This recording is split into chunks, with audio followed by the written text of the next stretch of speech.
What's going on, everybody? Welcome in the Vikings Now by Chad Sports. My name is Patrick Siepman, and coming up on today's show, I wanted to go over my 5 reasons why the Vikings made the right decision on paying Justin Jefferson the amount of money they did, as there's been a lot of talk on social media between Vikings fans, other NFL media members that are saying the Vikings made a huge mistake on extending number 18. I think that couldn't be further from the truth. But before we dive into today's show, I just want to show some love to, in my opinion, the best non-quarterback in the National Football League. Type his jersey number, spam the chat with those 18s, and show Justin Jefferson some love, as he will be wearing the purple and gold for at least the next 4 seasons. But these were the contract details, and I wanted to show you guys this. We showed them on yesterday's video, but if you guys did not see that, this is how it is turning out. The cap hit this year is only at $8.5 million, which is $11 million less than it would have been if he would have been playing out on his 5th-year option. Then it increases to $15 million in 2025,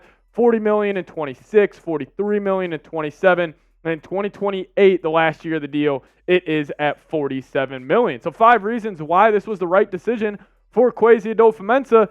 Number 1 is he earned it. I feel like that hasn't been talked about enough, is how truly great Justin has been for the Minnesota Vikings throughout his career. And you guys see that. Yards per game on screen right now, 98.3. That is the highest in NFL history for any wide receiver, but over 390 catches, 5,800 yards, 30 touchdowns, and still averaging 15.0 yards per catch throughout his NFL career.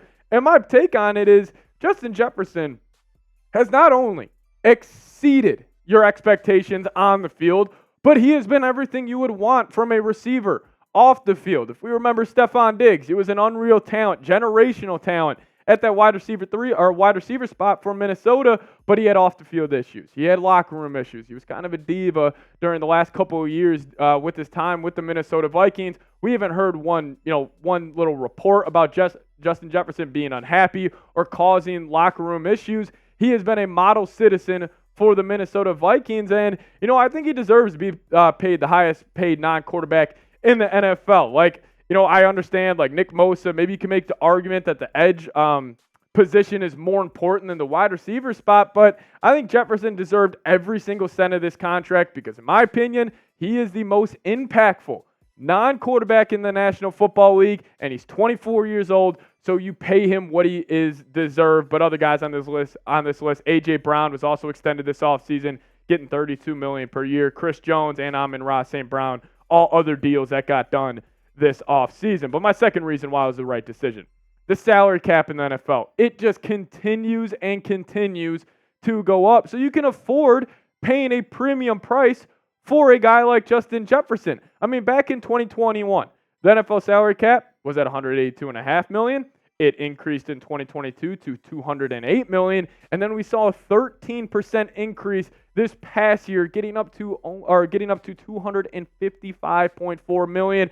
In the next couple of years, we could see the salary cap at over $300 million. So that's why I'm not really that concerned about paying such a premium price to a wide receiver. And also, I think wide receiver, I always used to call it, the icing on the cake that, you don't necessarily need a big-time wideout to be successful in the NFL. Well, I think times are changing as the rules of the league have started to favor the offense. I think wide receiver has become a premium position in the National Football League, and with the salary cap keep on going up, I'm not worried about Jefferson making damn near $50 million in the last year of his contract. But number 3 for me, quarterback support. Whether it's Sam Darnold or J.J. McCarthy in there this season, the Vikings are not in a spot where they could just roll out any, plethora of weapons and, be okay with it. They need guys that will make that quarterback's life a whole lot easier. What was the biggest argument I made about the Vikings, being the best landing spot for a rookie quarterback? It was Justin Jefferson. And, you take a look at how the 49ers have been successful over the past couple of seasons. Whatever you think of Brock Purdy, some people think he's a top 10 quarterback. I just think he's an average quarterback at best. Well, how did the Niners get the most out of him? You have guys like George Kittle, Deebo Samuel, Brandon Ayuk. If you want the most out of these younger quarterbacks, you got to have a support system around them. And also this, Justin Jefferson is the entire Vikings offense. Dating back to when they won 13 games a couple years ago, a lot of those late fourth quarters, situations was just throwing Justin Jefferson a go ball and hoping for the best. So, not only is Jefferson, going to make the quarterback's life a whole lot easier, but the whole offense that guy's going to be running is going to be around Justin Jefferson. And we obviously know Kevin O'Connell coming from the Sean McVay tree, what Sean McVay has done with a guy like Cooper Kupp, Justin Jefferson is running the same exact role that he is. And I want to take a look here at the last 6 Super Bowl MVPs. So the last 2 seasons, it was Patrick Mahomes.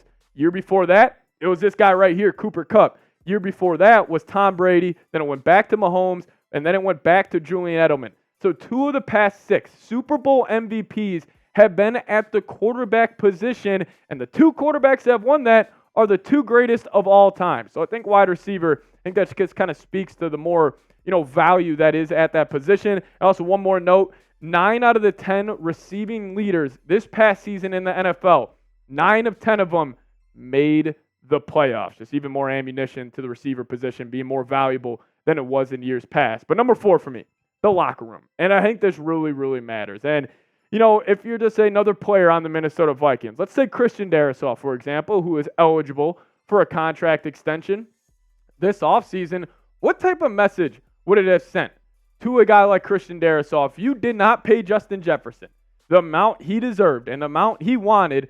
What would Darrisaw be thinking? He'd be like, well, if I'm going out and I'm killing it out there on the football field every Sunday and they haven't paid Justin Jefferson, who has exceeded their expectations, what are they going to do for me? What are they going to pay me? I just think that matters in the locker room, and it just kind of gives, these guys more of an initiative to continuously play hard and continuously, to put their best foot forward and just take your own job, for example. Let's just say you have somebody who's higher up in your company and they work their ass off and they, exceeded their own boss's expectations. And let's just say your boss kind of did them dirty. What does that say for you? You would be thinking, oh, when I'm down the line and I'm performing at my highest, maybe I'm not going to get paid as much. So I just think this was something, just get the good vibes going in the locker room, get the good mojo, and especially with mini camp starting. Actually, today when you're watching this, number 18 should be there, and he should be, absolutely ready to go. Now, number 5 for me. This isn't Kansas City. And I think a lot of people were looking at that Tyreek Hill trade by the Kansas City Chiefs when they sent him to Miami a couple years ago, saying, well, look at what the Chiefs did. They didn't pay a wide receiver, or they traded a wide receiver instead of paying him, and they just won back-to-back Super Bowls. Well, they have Patrick Mahomes. They have one of the greatest quarterbacks of all time, if not the greatest quarterback of all time. So I think with where the Vikings were at in their situation, I think it's completely different from the Kansas City Chiefs, as we have Sam Darnold and a rookie J.J. McCarthy in our quarterback room. You want to make their life easier, you give them the best non-quarterback in football and the best wide receiver in football in a guy like Justin Jefferson. Maybe if he had Josh Allen or Justin Herbert, maybe I would feel, completely different.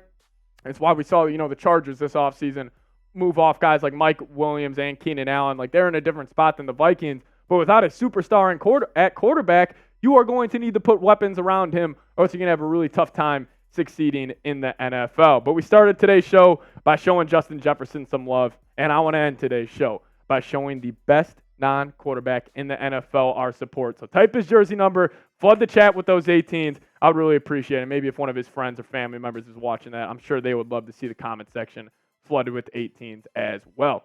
But I am on Twitter. That is the handle right there, at Pat Sieps, tweeting about the Vikings all offseason long. So if you guys want to give me a follow over there, I would really appreciate it. And I'll also give you guys a follow back. But thank you guys so much for watching today's show. We're going to have another video coming out on the channel later today, just going over Vikings minicamp that just went down. So make sure you guys stay tuned for that. But thanks you guys so much for watching. See you guys next time. Skol Vikes.